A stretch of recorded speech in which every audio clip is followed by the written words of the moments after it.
Hi friends, ದಿನದ ಎಲ್ಲ ಪ್ರಮುಖ ಸುದ್ದಿಯನ್ನು ನಿಮಗೆ ತಲುಪಿಸೋ ಮಸ್ತ್ ಮಗ ಚಾನೆಲ್ನ ಫುಲ್ ನ್ಯೂಸ್ಗೆ ಸ್ವಾಗತ. ನಾನು ಅಮರ್ ಪ್ರಸಾದ್. ದೇಶದಲ್ಲಿ ತೀವ್ರ ಪರ ವಿರೋಧಕ್ಕೆ ಕಾರಣವಾಗಿರೋ ಸಂಸತ್ನಲ್ಲೂ ಗದ್ದಲ ಎಬ್ಬಿಸ್ತಾ ಇರೋ ತಮಿಳುನಾಡಿನ ತಿರುಪರಕುಂದ್ರಂ ದೀಪೋತ್ಸವ ಪ್ರಕರಣದಲ್ಲಿ ಈಗ ದೊಡ್ಡ ಬೆಳವಣಿಗೆಯಾಗಿದೆ. ಈಗ ದೀಪತೂನ ಜಾಗದಲ್ಲಿ ಅಂದ್ರೆ ದರ್ಗಾದ ಪಕ್ಕದಲ್ಲಿರೋ ವಿವಾದಿತ ಕಂಬದಲ್ಲಿ ಹಿಂದೂ ಪರ ಹೋರಾಟಗಾರರು ಉಪವಾಸಕ್ಕೆ ಇಳಿಯೋಕೆ ಮುಂದಾಗಿದ್ದಾರೆ. ಭರ್ತಿ 50 ಜನರ ತಂಡ ದೀಪ ಹಚ್ಚೋಕೆ ಬಿಡಿ ಅಂತ ಡಿಸೆಂಬರ್ 13ನೇ ತಾರೀಕು ಉಪವಾಸ ಕೂರ್ತಾ ಇದ್ದಾರೆ. ಇದಕ್ಕೆ ಅಲ್ಲಿನ ಮದುರೈ ಹೈಕೋರ್ಟ್ ಪೀಠ ಒಪ್ಪಿಗೆಯನ್ನ ಕೂಡ ಸೂಚಿಸಿದೆ. ಆದರೆ ಯಾವುದೇ ರಾಜಕೀಯ ಪಕ್ಷ ಮತ್ತು ಧರ್ಮವನ್ನ ಅವಹೇಳನ ಮಾಡೋ ಹಾಗಿಲ್ಲ, ಶಾಂತಿಯುತ ಪ್ರತಿಭಟನೆ ಮಾಡಿ ಅಂತ ಹೇಳಿ ಕೋರ್ಟ್ ಹೇಳಿದೆ. ಮೊದಲು ಪೊಲೀಸರ ಬಳಿ ಉಪವಾಸ ಹೋರಾಟ ಮಾಡೋಕೆ ಅನುಮತಿಯನ್ನ ಕೇಳಿದ್ರು. ತಮಿಳುನಾಡಿನ ಸ್ಟಾಲಿನ್ ಸರ್ಕಾರ, ಡಿಎಂಕೆ ಕಾಂಗ್ರೆಸ್ ಸರ್ಕಾರ ಅನುಮತಿಯನ್ನ ಕೊಟ್ಟಿರಲಿಲ್ಲ. ಇದರ ಬೆನ್ನಲ್ಲೇ ಅರ್ಜಿದಾರರು ಕೋರ್ಟ್ಗೆ ಹೋಗಿ ಪರ್ಮಿಷನ್ ಪಡ್ಕೊಂಡಿದ್ದಾರೆ. ಈ ಮೂಲಕ ಈ ಸಮಸ್ಯೆ ಮತ್ತೊಂದು ಹಂತಕ್ಕೆ ಹೋಗಿದೆ. ಇತ್ತ ದೀಪ ಹಚ್ಚೋಕೆ ಪರ್ಮಿಷನ್ ಕೊಟ್ರು ಅಂತ ಹೇಳಿ INDIA ಕೂಟದವರು ಇಂಪೀಚ್ ಮಾಡ್ತೀವಿ ಅಂತ ಹೊರಟಿರೋ ಮದ್ರಾಸ್ ಹೈಕೋರ್ಟ್ನ ಜಡ್ಜ್ GR ಸ್ವಾಮಿನಾಥನ್ ಪರವಾಗಿ 54 ನಿವೃತ್ತ ಜಡ್ಜ್ಗಳ ಟೀಮ್ ಫೀಲ್ಡ್ಗಿಳಿದಿದೆ. ಜಡ್ಜ್ ಸ್ವಾಮಿನಾಥನ್ ಅವರನ್ನ ಸಪೋರ್ಟ್ ಮಾಡಿ ಪಬ್ಲಿಕ್ ಸ್ಟೇಟ್ಮೆಂಟ್ ಕೊಟ್ಟಿದ್ದಾರೆ. ಇದರಲ್ಲಿ ನ್ಯಾಯಾಧೀಶರ ವಿರುದ್ಧ ಕೈಗೊಂಡಿರೋ ಇಂಪೀಚ್ಮೆಂಟ್ ಕ್ರಮವನ್ನ ವಿರೋಧಿಸಲಾಗಿದೆ. ಅಷ್ಟೇ ಅಲ್ಲ, ಈ ರೀತಿ ಮಾಡೋದು ತಪ್ಪು, ಒಂದು ಐಡಿಯಾಲಜಿ ಅಥವಾ ಅವರ ಪಕ್ಷವನ್ನ ಫಾಲೋ ಮಾಡಿಲ್ಲ ಅಂತ ಹೇಳಿ ನ್ಯಾಯಾಧೀಶರ ಮೇಲೆ ಈ ರೀತಿ ಒತ್ತಡವನ್ನ ಹಾಕೋದನ್ನ ಒಪ್ಕೊಳ್ಳೋಕ್ಕಾಗಲ್ಲ. ಇಂತಹ ಪೊಲಿಟಿಕಲ್ ಪ್ರೆಷರ್ ಈ ರೀತಿ ಮುಂದುವರೆದ್ರೆ ಪ್ರಜಾಪ್ರಭುತ್ವಕ್ಕೆ ದೊಡ್ಡ ಹಾನಿಯಾಗತ್ತೆ ಅಂತ ಹೇಳಿದ್ದಾರೆ. ನ್ಯಾಯಾಂಗದ ಸ್ವಾತಂತ್ರ್ಯಕ್ಕೆ ಇದು ಅಪಾಯ, ಬಹಳ ಗಂಭೀರ ಬೆಳವಣಿಗೆ. ಯಾವಾಗೆಲ್ಲ ಒಂದು ರಾಜಕೀಯ ಪಕ್ಷಕ್ಕೆ ಫೇವರ್ ಆಗೋ ಹಾಗೆ ತೀರ್ಪು ಕೊಡಲ್ವೋ ಅವಾಗೆಲ್ಲ ಟೀಕಿಸ್ತಾ ಇದ್ದೀರಾ ಅಂತ ತೀವ್ರ ಆಕ್ರೋಶವನ್ನ ಸ್ಟಾಲಿನ್ ಸರ್ಕಾರದ ವಿರುದ್ಧ ವ್ಯಕ್ತಪಡಿಸಿದ್ದಾರೆ. ಹಾಗೆ ಈ ಹಿಂದೆ 1975ರಲ್ಲಿ ಪ್ರಧಾನಿ ಇಂದಿರಾ ಗಾಂಧಿ ಎಮರ್ಜೆನ್ಸಿ ಹೇರಿದ ವಿಚಾರವನ್ನ ಕೂಡ ಉಲ್ಲೇಖ ಮಾಡಿದ್ದಾರೆ. ಅವತ್ತು ಕೂಡ ಕೋರ್ಟ್ಗಳು ಸರ್ಕಾರಕ್ಕೆ ಫೇವರ್ ಆಗಿಲ್ಲ ಅಂತ ಒತ್ತಡ ಹೇರಲಾಗಿತ್ತು ಅನ್ನೋದನ್ನ ಹೇಳಿದ್ದಾರೆ. ಮತ್ತೊಂದು ಕಡೆ ಈ ವಿವಾದದ ಬಗ್ಗೆ ಮದ್ರಾಸ್ ಪೀಠದಲ್ಲಿ ತೀವ್ರ ವಾದ ವಿವಾದ ಆಗಿದೆ. ಈ ವೇಳೆ ಸ್ಟಾಲಿನ್ ಸರ್ಕಾರ ತಮ್ಮ ನಿರ್ಧಾರವನ್ನ ಸಮರ್ಥನೆ ಮಾಡಿಕೊಂಡಿದ್ದಾರೆ. ಆ ಜಾಗದಲ್ಲಿ ದೀಪ ಹಚ್ಚೋಕೆ ಭಕ್ತರಿಗೆ ಯಾವುದೇ ಲೀಗಲ್ ರೈಟ್ಸೇ ಇಲ್ಲ, ನ್ಯಾಯದ ಹಕ್ಕೇ ಇಲ್ಲ ಅವರಿಗೆ ಅಂತ ಹೇಳಿದೆ. ಆರ್ಟಿಕಲ್ 226ರ ಪ್ರಕಾರ ಹಿಂದಿನಿಂದಲೂ ಇರೋ ರೂಢಿಯನ್ನ ಏಕಾಏಕಿ ಚೇಂಜ್ ಮಾಡೋ ಹಾಗಿಲ್ಲ. ಈ ದೀಪೋತ್ಸವದ ಸ್ಥಳದ ಕುರಿತಂತೆ 1920ರಿಂದಲೂ ಕಾನೂನು ಹೋರಾಟ ಇದೆ. ಆಗಿಂದ ಬಂದಿರೋ ಎಲ್ಲಾ ತೀರ್ಪು ದೀಪವನ್ನ ಉಚ್ಚೈ ಪಿಳ್ಳಯ್ಯಾರ್ ದೇವಸ್ಥಾನದಲ್ಲೇ ಹಚ್ಚಿದ್ದಾರೆ ಅಂತ ಹೇಳ್ತಿವೆ. ಸೊ ಈಗ ಬೇರೆ ಜಾಗದಲ್ಲಿ ದೀಪ ಬೆಳಗಿಸಬೇಕು ಅಂದ್ರೆ ಅದೆಲ್ಲ ಹಳೆ ತೀರ್ಪುಗಳಿಗೆ ವಿರುದ್ಧ ಆಗತ್ತೆ. ಹೀಗಾಗಿ ಮೇಲೆ ದರ್ಗಾ ಸಮೀಪ ದೀಪ ಹಚ್ಚೋಕೆ ಯಾವುದೇ ಕಾನೂನು ಪ್ರಕಾರ ಹಕ್ಕೇ ಇಲ್ಲ ಅಂತ ಸ್ಟಾಲಿನ್ ಸರ್ಕಾರ ಹೇಳಿದೆ. ಇನ್ನೊಂದ್ ಕಡೆ ಬಿಜೆಪಿ ಸಂಸದ ಅನುರಾಗ್ ಠಾಕೂರ್ ದೀಪಂ ವಿವಾದದ ಬಗ್ಗೆ ಲೋಕಸಭೆಯಲ್ಲಿ ಮಾತನಾಡಿದ್ದಾರೆ. ಭಾರತದ ಒಂದು ರಾಜ್ಯ ಸರ್ಕಾರ ಸನಾತನ ಧರ್ಮದ ವಿರುದ್ಧದ ನಿಲುವನ್ನ ಹೊಂದಿದೆ. ಅಲ್ಲಿನ ಸಚಿವರು ಸನಾತನ ಧರ್ಮದ ವಿರುದ್ಧ ಹೇಳಿಕೆಗಳನ್ನ ಕೊಡ್ತಿದ್ದಾರೆ. ಹಿಂದೂಗಳ ಮೇಲೆ ಲಾಠಿ ಚಾರ್ಜ್ ಮಾಡಲಾಗ್ತಿದೆ ಅಂದಿದ್ದಾರೆ. ಈ ಮೂಲಕ ಈ ವಿಚಾರ ಸದ್ಯಕ್ಕೆ ನಿಲ್ಲೋ ಲಕ್ಷಣ ಇಲ್ಲ. ಈ ದರ್ಗಾ ಸಮೀಪದ ಬೆಟ್ಟದ ಕಂಬದ ಮೇಲೆ ದೀಪ ಹಚ್ಚೋಕೆ ಜಡ್ಜ್ ಸ್ವಾಮಿನಾಥನ್ ಅವಕಾಶ ಕೊಟ್ಟು ಆದೇಶ ಹೊರಡಿಸಿದ್ರು. ಆವಾಗ ಅವರ ವಿರುದ್ಧ INDIA ಕೂಟದ ಸಂಸದರು DMK ಕಾಂಗ್ರೆಸ್ ಎಲ್ಲ ಸೇರ್ಕೊಂಡು ಇಂಪೀಚ್ ಮಾಡೋಕೆ ಅವ್ರನ್ನ ಕೆಳಗಿಳಿಸ್ತೀವಿ ಅಂತ ಹೇಳಿ ದೋಷಾರೋಪಣೆಯನ್ನ ಮೂವ್ ಮಾಡಿದ್ರು. ಲೋಕಸಭಾ ಸ್ಪೀಕರ್ಗೆ ಸಬ್ಮಿಟ್ ಮಾಡಲಾಯಿತು.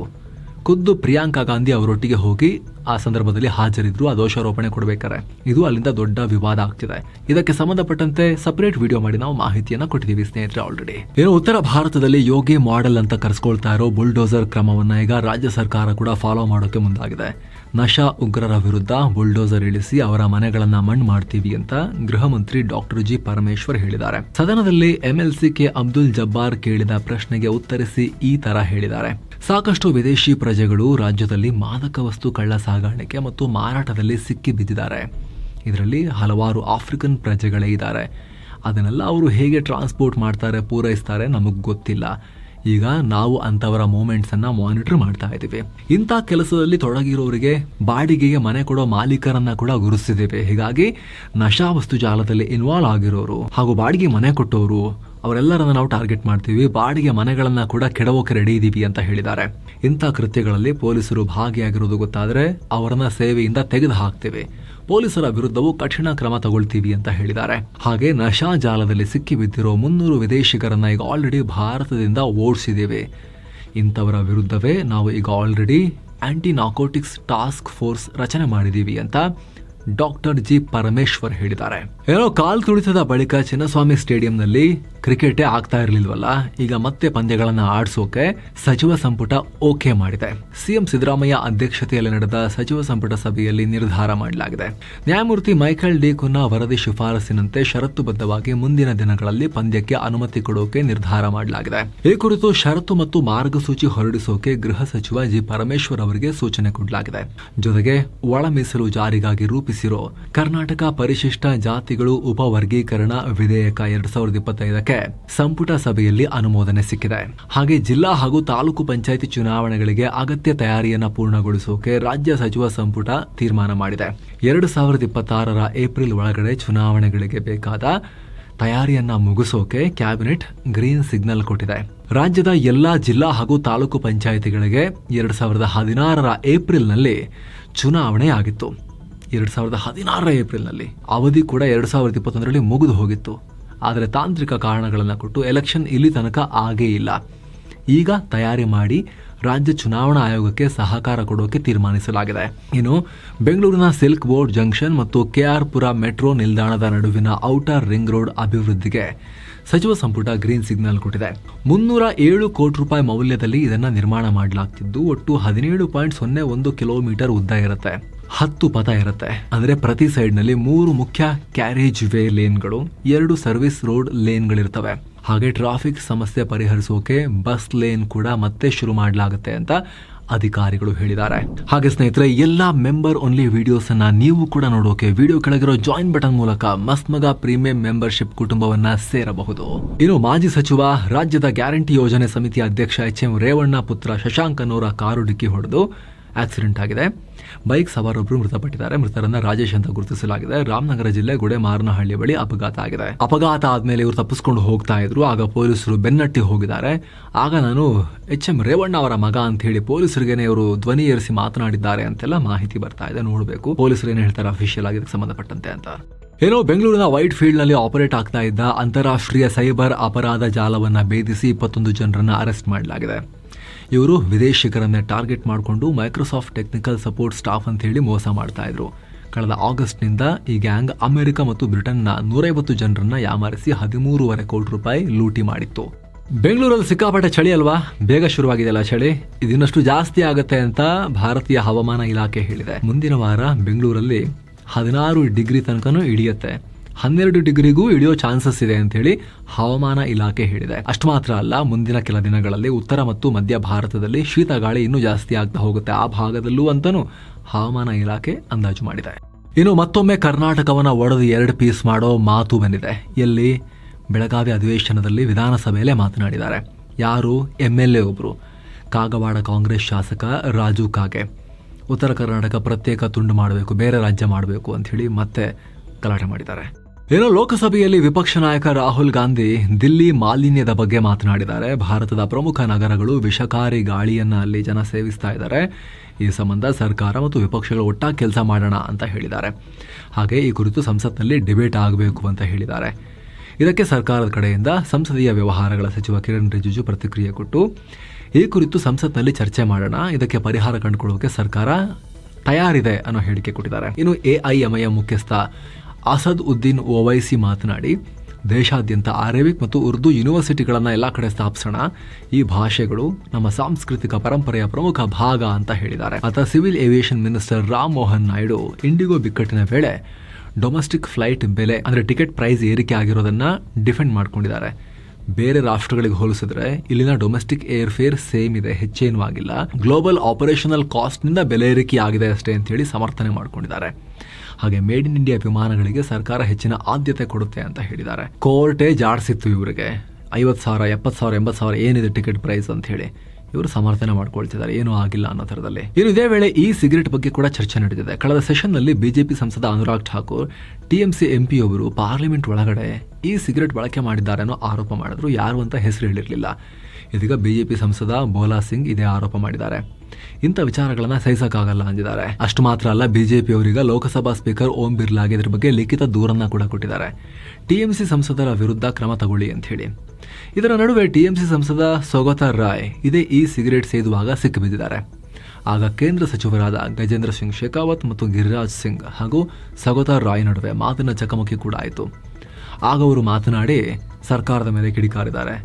ಮಾಲಿನ್ಯ ಸಮಸ್ಯೆಯಿಂದ ಡೈವರ್ಟ್ ಮಾಡೋಕೆ ಪ್ರಯತ್ನ ಪಡ್ತಾ ಇದ್ದೀರಾ, ಈ ರೀತಿ ಆರೋಪ ಮಾಡೋದ್ರ ಬದಲು ಮಾಲಿನ್ಯ ಕಮ್ಮಿ ಮಾಡ್ರಿ, ಹೋಗ್ರಿ, ಸಂಸತ್ ಹೊರಗಡೆ ಸೆಳೆದಿದ್ರೆ ಏನು ದೊಡ್ಡ ಬದಲಾವಣೆ ಆಗೋದಿಲ್ಲ, ನಾನೊಂಚೂರು ಪಾರ್ಲಿಮೆಂಟ್ ಒಳಗಡೆ ಮಾಡಂಗಿಲ್ಲ ಅಷ್ಟೇ, ಆಚೆ ಮಾಡ್ಬೋದ್ರಿ ಅಂತ ಹೇಳಿ ಬೆದರಿಸಿ ಕಳಿಸಿದ್ದಾರೆ. ಅಂದ ಹಾಗೆ ಸೌಗತಾ ರಾಯ್ ಅವರಿಗೆ 79 ವರ್ಷ ವಯಸ್ಸು, ಕೇಂದ್ರದಲ್ಲಿ ಮಂತ್ರಿ ಕೂಡ ಆಗಿದ್ರು, 68ರಿಂದಲೇ ಸಕ್ರಿಯ ರಾಜಕಾರಣದಲ್ಲಿದ್ದಾರೆ.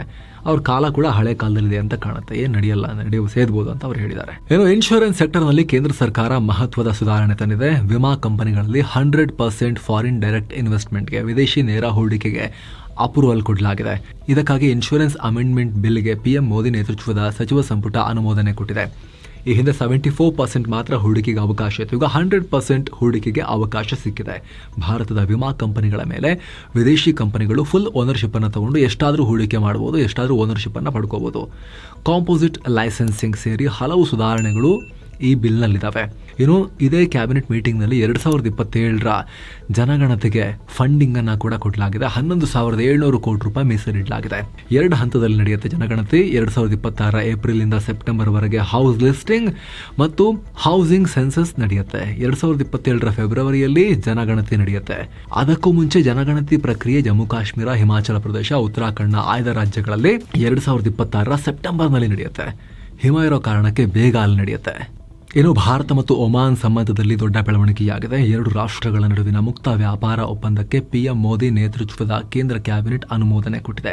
ಈ ಒಪ್ಪಂದದಿಂದ 2 ರಾಷ್ಟ್ರಗಳ ನಡುವಿನ ಆರ್ಥಿಕ ಸಂಬಂಧ ಮತ್ತಷ್ಟು ಬಲಗೊಳ್ಳುತ್ತೆ.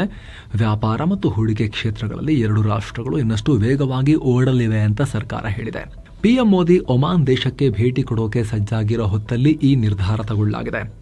ಕೇಂದ್ರದ ಈ ನಿರ್ಧಾರಕ್ಕೂ ಮುನ್ನ ಒಮಾನ್ನ ಕೆಳಮನೆ ಶುರಾ ಕೌನ್ಸಿಲ್ ಭಾರತದೊಂದಿಗಿನ ಫ್ರೀ ಟ್ರೇಡ್ ಅಗ್ರಿಮೆಂಟ್ಗೆ ಅನುಮೋದನೆ ಕೊಟ್ಟಿತ್ತು. ನವೆಂಬರ್ 2023ರಿಂದ 2 ರಾಷ್ಟ್ರಗಳು ನಿರಂತರವಾಗಿ ವ್ಯಾಪಾರ ಮಾತುಕತೆ ನಡೆಸ್ತಾ ಇದ್ರು. 24-25ರಲ್ಲಿ ಭಾರತ ಮತ್ತು ಒಮಾನ್ ನಡುವೆ ದ್ವಿಪಕ್ಷೀಯ ವ್ಯಾಪಾರ $10.5 ಬಿಲಿಯನ್ ರೀಚ್ ಆಗಿದೆ. ಭಾರತ $4 ಬಿಲಿಯನ್ ಮೌಲ್ಯದ ಸರಕುಗಳನ್ನು ಒಮಾನ್ಗೆ ರಫ್ತು ಮಾಡಿತ್ತು. ಒಮಾನ್ನಿಂದ $6.54 ಬಿಲಿಯನ್ ಮೌಲ್ಯದ ಸರಕುಗಳನ್ನು ಆಮದು ಮಾಡಿಕೊಂಡಿತ್ತು. ಭಾರತ ಒಮಾನ್ನಿಂದ ಪೆಟ್ರೋಲಿಯಂ ಪ್ರಾಡಕ್ಟ್ಸ್ ಮತ್ತು ಯೂರಿಯಾವನ್ನು ತರಿಸ್ಕೊಳ್ಳುತ್ತೆ. Bharat machinery, spices, electronics, engineering goods, pharmaceutical products ಅನ್ನು ಒಮಾನ್ಗೆ ಎಕ್ಸ್ಪೋರ್ಟ್ ಮಾಡುತ್ತೆ. ಇನ್ನು ನೆರೆಯ ಆಂಧ್ರದ ಅಲ್ಲೂರಿ ಸೀತಾರಾಮ ಜಿಲ್ಲೆಯಲ್ಲಿ ರಸ್ತೆ ಅಪಘಾತ ಆಗಿದೆ. ಬಸ್ ಕಂದಕಕ್ಕೆ ಬಿದ್ದು 9 ಜನ ಪ್ರಾಣ ಕಳ್ಕೊಂಡಿದ್ದಾರೆ, 20ಕ್ಕೂ ಅಧಿಕ ಮಂದಿ ಗಾಯಗೊಂಡಿದ್ದಾರೆ. ಕಾಂಗ್ರೆಸ್ ಹಿರಿಯ ನಾಯಕ, ಕೇಂದ್ರದ ಮಾಜಿ ಗೃಹ ಮಂತ್ರಿ ಶಿವರಾಜ್ ಪಾಟೀಲ್ ನಿಧನರಾಗಿದ್ದಾರೆ. 90 ವರ್ಷ ವಯಸ್ಸಾಗಿತ್ತು. ಮಹಾರಾಷ್ಟ್ರ ಮೂಲದವರು. ಮುಂಬೈ ದಾಳಿ ಆದ್ಮೇಲೆ ಗೃಹ ಸಚಿವ ಸ್ಥಾನಕ್ಕೆ ರಾಜೀನಾಮೆ ಕೊಡಬೇಕಾಗಿ ಬಂದಿತ್ತು. ಇವರ ನಿಧನಕ್ಕೆ PM ಮೋದಿ, ಗೃಹ ಸಚಿವ ಅಮಿತ್ ಶಾ, ರಕ್ಷಣಾ ಮಂತ್ರಿ ರಾಜನಾಥ್ ಸಿಂಗ್, ವಿಪಕ್ಷ ನಾಯಕ ರಾಹುಲ್ ಗಾಂಧಿ ಸೇರಿ ಹಲವರು ಸಂತಾಪ ಸೂಚಿಸಿದ್ದಾರೆ. ದೇಶದಲ್ಲಿ ನಡೀತಾ ಇರೋ ಇಂಡಿಗೋ ಕ್ರೈಸಿಸ್ ಅವಾಂತರದಲ್ಲಿ 4 ಅಧಿಕಾರಿಗಳ ತಲೆದಂಡ ಆಗಿದೆ. ಭಾರತದ aviation watch dog directorate general of civil aviation 4 flight operations inspector ಗಳನ್ನ ವಜಾಗೊಳಿಸಿದೆ. ಇವರು ಇಂಡಿಗೋ ಏರ್ಲೈನ್ಸ್ ನ ಸೇಫ್ಟಿ ಮತ್ತು ಆಪರೇಷನ್ ಗಳನ್ನ ಮಾನಿಟರ್ ಮಾಡ್ತಾ ಇದ್ರು. ಇನ್ನು ಪೂರ್ತಿ ಸರಿಯಾಗಿಲ್ಲ ಸಮಸ್ಯೆ ಇದು. ಬೆಂಗಳೂರು, ಚೆನ್ನೈ ಸೇರಿದ ಹಾಗೆ ದೇಶದ ಹಲವು ಏರ್ಪೋರ್ಟ್ಗಳಲ್ಲಿ 100ಕ್ಕೂ ಅಧಿಕ ಇಂಡಿಗೋ ವಿಮಾನಗಳು ಕ್ಯಾನ್ಸಲ್ ಆಗಿವೆ. ಮತ್ತೆ ಎರ್ನಾಕುಲಂ ಜಿಲ್ಲೆಯ ವಕ್ಫ್ ವಿವಾದಕ್ಕೆ ಸಂಬಂಧಪಟ್ಟಂತೆ ದೊಡ್ಡ ಬೆಳವಣಿಗೆಯಾಗಿದೆ. ಮುನಂಬಂ ಭೂಮಿ ವಕ್ಫ್ ಆಸ್ತಿ ಅಲ್ಲ ಅನ್ನೋ ಕೇರಳ ಹೈಕೋರ್ಟ್ ತೀರ್ಪಿಗೆ ಸುಪ್ರೀಂ ಕೋರ್ಟ್ ತಡೆ ಕೊಟ್ಟಿದೆ. ಮುಂದಿನ ವಿಚಾರಣೆಯ ತನಕ ಸ್ಟೇಟಸ್ ಕೋ ಮೇಂಟೈನ್ ಮಾಡಿ, ಈಗ ಹೇಗಿತ್ತು ಹಾಗೆ ಇರಲಿ ಅಂತ ಸುಪ್ರೀಂ ಕೋರ್ಟ್ ಹೇಳಿದೆ. ಮುನಂಬನ್ನಲ್ಲಿ ಸುಮಾರು 135 ಎಕರೆ ಭೂಮಿಯ ಬಗ್ಗೆ ಹಿಂದಿನಿಂದಲೂ ವಿವಾದ ಇತ್ತು. ಸದ್ಯ ಈ ಜಾಗದಲ್ಲಿ ಹಿಂದೂಗಳು, ಕ್ರೈಸ್ತರು ಎಲ್ಲರೂ ವಾಸ ಮಾಡ್ತಿದ್ದಾರೆ. ಆದರೆ 1950ರಲ್ಲಿ ಸಿದ್ದಿಕ್ ಸೇಠ್ ಅನ್ನೋ ವ್ಯಕ್ತಿ ಈ ಜಾಗವನ್ನ ಫಾರೂಕ್ ಕಾಲೇಜಿಗೆ ಉಡುಗೊರೆಯಾಗಿ ಕೊಟ್ಟಿದ್ರಂತೆ. ಅದಾದ್ಮೇಲೆ ಕೆಲವೊಂದಷ್ಟು ಕುಟುಂಬಗಳಿಗೆ ಕಾಲೇಜು ಈ ಭೂಮಿಯನ್ನ ಮಾರಾಟ ಮಾಡಿತ್ತು. ಆದ್ರೆ ಮಾರಾಟ ಎಲ್ಲ ಲೆಕ್ಕಕ್ಕಿಲ್ಲ, ಇದು ನಮ್ ಜಾಗ, ಇದು ವಕ್ಫ್ ಭೂಮಿ ಅಂತ 2019ರಲ್ಲಿ ಕೇರಳ ವಕ್ಫ್ ಮಂಡಳಿ ಈ ಭೂಮಿಯನ್ನ ವಕ್ಫ್ಗೆ ಸೇರಿಸಿಕೊಂಡಿದ್ರು.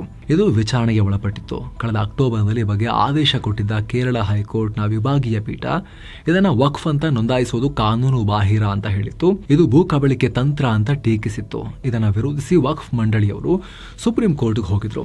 ಅಲ್ಲಿ ಹೈಕೋರ್ಟ್ ಆದೇಶಕ್ಕೆ ತಡೆ ಕೊಡಲಾಗಿದೆ. ಮುಂದಿನ ವರ್ಷ ಜನವರಿ 27ರವರೆಗೆ ಆಸ್ತಿಗೆ ಸಂಬಂಧಪಟ್ಟ ಹಾಗೆ ಯಥಾಸ್ಥಿತಿ ಕಾಯ್ದುಕೊಳ್ಳುವಂತೆ ನಿರ್ದೇಶನ ಕೊಟ್ಟಿದ್ದಾರೆ.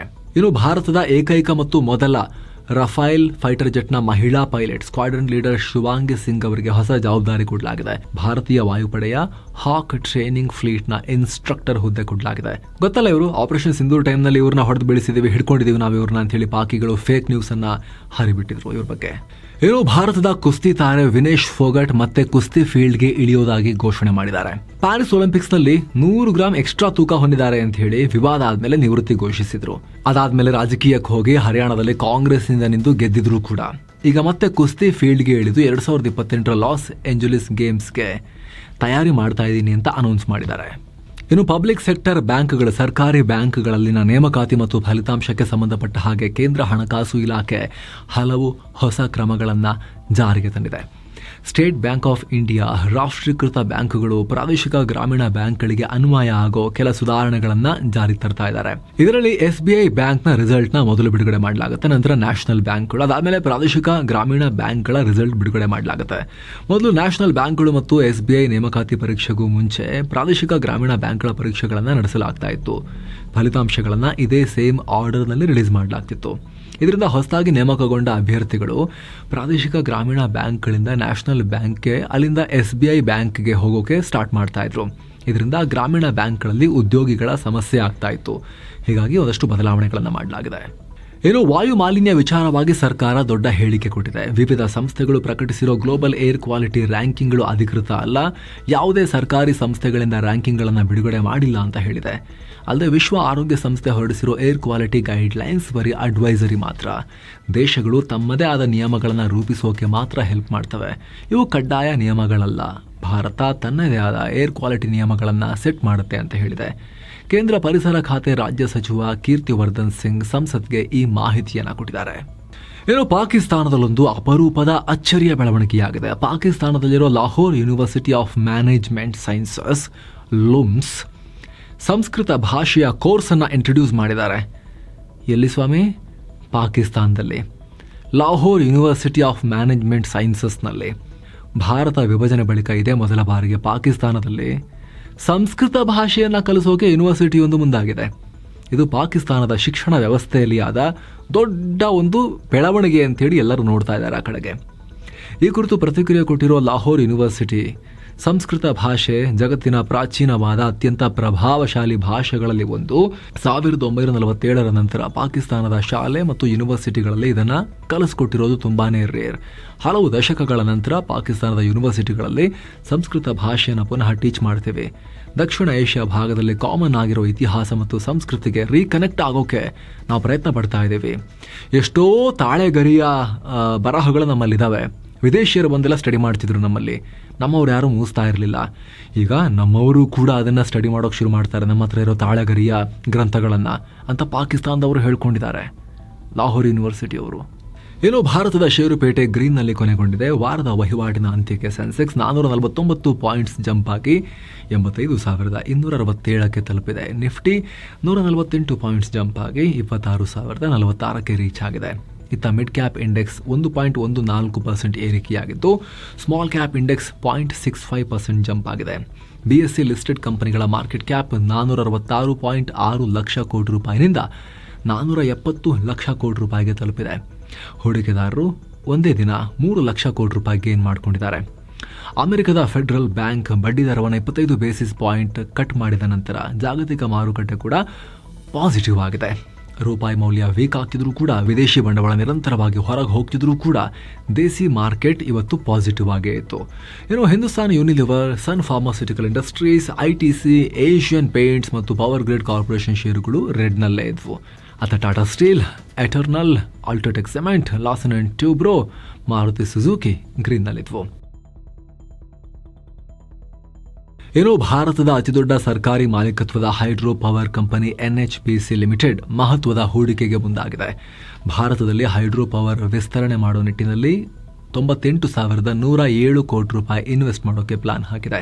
ಈ ಮೂಲಕ 2032ರ ಒಳಗೆ ಒಟ್ಟು 8,814 ಮೆಗಾವ್ಯಾಟ್ ವಿದ್ಯುತ್ ಜನರೇಟ್ ಮಾಡೋದಾಗಿ ಪವರ್ ಮಿನಿಸ್ಟರ್ ಮನೋಹರ್ ಲಾಲ್ ತಿಳಿಸಿದ್ದಾರೆ. ಈಶಾನ್ಯ ಭಾಗ, ಸಿಕ್ಕಿಂ ಮತ್ತು ಜಮ್ಮು ಕಾಶ್ಮೀರದಲ್ಲಿ ಹೊಸ ಹೈಡ್ರೋ ಎಲೆಕ್ಟ್ರಿಕ್ ಪ್ಲಾಂಟ್ ನಿರ್ಮಾಣ ಆಗುತ್ತೆ. ಏನೋ ನವೆಂಬರ್ ತಿಂಗಳ ಚಿಲ್ಲರೆ ಹಣದುಬ್ಬರ consumer price index CPI data release ಆಗಿದೆ. ಅಕ್ಟೋಬರ್ನಲ್ಲಿ 0.5% ಇದ್ದ CPI ಈಗ 0.71%ಗೆ ಏರಿಕೆಯಾಗಿದೆ. ಆದರೆ RBI ಮಿತಿಗಿಂತ ಅಂದರೆ 4%ಗಿಂತ ಒಳಗೆ ಇದೆ. 1% ಕೂಡ ಮುಟ್ಟಿಲ್ಲ. ತರಕಾರಿಗಳು, ಮೊಟ್ಟೆ, ಮಾಂಸ, ಮೀನು, ಮಸಾಲೆ ಪದಾರ್ಥಗಳು, ತೈಲದ ಬೆಲೆ ಏರಿಕೆಯಿಂದ 2 ಹಣದುಬ್ಬರಗಳಲ್ಲಿ ಏರಿಕೆ ಕಂಡುಬಂದಿದೆ. ಏನೋ ಅಮೆಜಾನ್ ಭಾರತದಲ್ಲಿ ಮತ್ತೊಂದು ಹೂಡಿಕೆಗೆ ಮುಂದಾಗಿದೆ. ಹೈದರಾಬಾದ್, ತೆಲಂಗಾಣದಲ್ಲಿ ಕ್ಲೌಡ್ ಡೇಟಾ ಇನ್ಫ್ರಾಸ್ಟ್ರಕ್ಚರ್ ಎಕ್ಸ್ಪ್ಯಾಂಡ್ ಮಾಡೋಕೆ ಮುಂದಿನ 14 ವರ್ಷದ ಒಳಗೆ $7 ಬಿಲಿಯನ್ ಇನ್ವೆಸ್ಟ್ ಮಾಡ್ತೀವಿ ಅಂತ ಅಮೆಜಾನ್ ವೆಬ್ ಸರ್ವಿಸಸ್ ಹೇಳಿದೆ. ಇತ್ತೀಚೆಗಷ್ಟೇ ನಡೆದ ತೆಲಂಗಾಣ ರೈಸಿಂಗ್ ಗ್ಲೋಬಲ್ ಸಮಿಟ್ 2025ರಲ್ಲಿ ಈ ಡೀಲ್ ಸೈನ್ ಹಾಕಲಾಗಿತ್ತು. ಭಾರತದಲ್ಲಿರೋ ತನ್ನೆಲ್ಲ ಬಿಸ್ನೆಸ್ಗಳ ಮೇಲೆ 2030ರ ಒಳಗೆ $35 ಬಿಲಿಯನ್ ಅಧಿಕ ಹೂಡಿಕೆ ಮಾಡೋದಾಗಿ ಅಮೆಜಾನ್ ಇತ್ತೀಚೆಗಷ್ಟೇ ಘೋಷಣೆ ಮಾಡಿತ್ತು. ಅದರ ಬೆನ್ನಲ್ಲೇ ಈ ಅನೌನ್ಸ್ಮೆಂಟ್ ಆಗಿದೆ. ಅದು $35 ಬಿಲಿಯನ್ ಹೂಡಿಕೆ ಭಾಗನ ಅದ್ರ ಬಗ್ಗೆ ಅವರು ಪ್ರತ್ಯೇಕವಾಗಿ ಹೇಳಿಲ್ಲ. ಸಾಮಾನ್ಯವಾಗಿ ಅದರ ಒಳಗಡೆನೆ ಇರುತ್ತೆ. ಭಾರತದಲ್ಲಿ ಇಷ್ಟು ಹೂಡಿಕೆ ಮಾಡ್ತೀವಂದ್ರೆ ಅದರದ್ದೇ ಒಂದು ಸೆಗ್ಮೆಂಟ್ ಈಗ ಸಪರೇಟ್ ಆಗಿ ಅನೌನ್ಸ್ ಮಾಡಿದ್ದಾರೆ ಅಂತ ಕಾಣುತ್ತೆ ಬಹುತೇಕ. ಏನೋ ಮೆಟಾ ಇಂಡಿಯಾ ತನ್ನ ಹೊಸ ಪಬ್ಲಿಕ್ ಪಾಲಿಸಿ ಹೆಡ್ ಆಗಿ ಅಮನ್ ಜೈನ್ರನ್ನು ನೇಮಕ ಮಾಡಿದೆ. ಭಾರತದಲ್ಲಿರೋ ಮೆಟಾದ ಪಾಲಿಸಿಯ ಸ್ಟ್ರಾಟಜಿ ಮತ್ತು ಎಂಗೇಜ್ಮೆಂಟ್ಸ್ ಅನ್ನ ಇವರ ಹೆಗಲಿಗೆ ಹಾಕಲಾಗಿದೆ. ಇವರು ಅಮೆಜಾನ್, ಗೂಗಲ್ ನಂತ ದಿಗ್ಗಜ ಕಂಪನಿಗಳಲ್ಲಿ 20+ ಇಯರ್ಸ್ ಎಕ್ಸ್ಪೀರಿಯನ್ಸ್ ಹೊಂದಿದ್ದಾರೆ. ಏನೋ ಚೀನಾದ appliances and electronics company Haier ಇದೀಗ ಭಾರತದಲ್ಲಿ $3,500 ಕೋಟಿ ಹೂಡಿಕೆ ಮಾಡೋಕೆ ಪ್ಲಾನ್ ಹಾಕೊಂಡಿದೆ. ಈ ಮೂಲಕ ಭಾರತದಲ್ಲಿ ಹೈರ್ ತನ್ನ 3ನೇ ಮ್ಯಾನುಫ್ಯಾಕ್ಚರಿಂಗ್ ಫೆಸಿಲಿಟಿಯನ್ನು ಸೆಟಪ್ ಮಾಡಿ ತನ್ನ ಅಪ್ಲಯನ್ಸಸ್ ಬಿಸ್ನೆಸ್ ಅನ್ನ ವಿಸ್ತರಿಸುತ್ತೆ. ಗ್ರೇಟರ್ ನೋಯ್ಡಾ ಮತ್ತು ಪುಣೆನಲ್ಲಿ ಈಗ ಆಲ್ರೆಡಿ ಇದರ 2 ಫೆಸಿಲಿಟಿಗಳು ರನ್ ಆಗ್ತಿದಾವೆ. ಏನೋ ICICI Prudential asset management company IPO ಇದರ ಬಿಡ್ಡಿಂಗ್ ಗೆ ಸಬ್ಸ್ಕ್ರಿಪ್ಷನ್ ವಿಂಡೋ ಓಪನ್ ಮಾಡಿದೆ. ಮೊದಲ ದಿನದ ಬಿಡ್ಡಿಂಗ್ ನಲ್ಲಿ ಆಲ್ಮೋಸ್ಟ್ 70% ತನಕ ಸಬ್ಸ್ಕ್ರೈಬ್ ಆಗಿದೆ. ಈ ವಿಂಡೋ ಡಿಸೆಂಬರ್ 12ರ ತನಕ ಕೂಡ ಓಪನ್ ಇರುತ್ತೆ. ಪ್ರತಿ ಶೇರ್ಗೆ $2,061ರಿಂದ $2,165 ಪ್ರೈಸ್ ಬ್ಯಾಂಡ್ ಇದೆ. ಇನ್ನು ಚಿನ್ನ ಮತ್ತು ಬೆಳ್ಳಿ ಬೆಲೆ ವಿಚಾರಕ್ಕೆ ಬಂದ್ರೆ 24 ಕ್ಯಾರೆಟ್ನ 10 ಗ್ರಾಂ ಚಿನ್ನದ ಬೆಲೆಯಲ್ಲಿ $4,114 ಹೆಚ್ಚಾಗಿ $1,32,710 ಆಗಿದೆ. 22 ಕ್ಯಾರೆಟ್ನ 10 ಗ್ರಾಂ ಚಿನ್ನದ ಬೆಲೆಯಲ್ಲಿ $3,770 ಹೆಚ್ಚಾಗಿ $1,21,560 ಆಗಿದೆ. 1 ಕೆಜಿ ಬೆಳ್ಳಿ ಬೆಲೆಯಲ್ಲಿ $6,899 ಹೆಚ್ಚಾಗಿ $1,95,180 ಆಗಿದೆ. ಸೊ ಫ್ರೆಂಡ್ಸ್, ಇದಾಗಿತ್ತು ಇವತ್ತಿನ ಫುಲ್ ನ್ಯೂಸ್. ನಾವು ಕೊಯ್ದಿಲ್ಲ, ಎಳೆದಿಲ್ಲ, ಕಿರ್ಚಾಡಿಲ್ಲ, ಬರೀ ಸುದ್ದಿಯ ರೀತಿಯಲ್ಲಿ ತಲುಪಿಸುವ ಪ್ರಯತ್ನವನ್ನ ಮಾಡಿದ್ದೇವೆ. ನಮ್ಮ ಈ ಪ್ರಯತ್ನ ನಿಮಗೆ ಇಷ್ಟ ಆಗ್ತಾ ಇದ್ರೆ ದಯವಿಟ್ಟು ಸಬ್ಸ್ಕ್ರೈಬ್ ಮಾಡಿ. ಹಾಗೆ ಆಗ್ಲೇ ಹೇಳಿದ ಮಸ್ತ್ ಮಗ ಪ್ರೀಮಿಯಂ ಮೆಂಬರ್ಶಿಪ್ ಅನ್ನ ಆಸಕ್ತ ವೀಕ್ಷಕರು ವಿಡಿಯೋ ಕೆಳಗಿರೋ ಜಾಯಿನ್ ಬಟನ್ ಮೂಲಕ ಸೇರಬಹುದು. ಆಮೇಲೆ ಎಲ್ಲ ಮೆಂಬರ್ ಓನ್ಲಿ ವಿಡಿಯೋನ ನೀವು ಕೂಡ ನೋಡೋಕೆ ಶುರು ಮಾಡಬಹುದು. ಮತ್ತೆ ಭೇಟಿ ಆಗ್ತಿರೋಣ ಸ್ನೇಹಿತರೆ. ನಮಸ್ತೆ.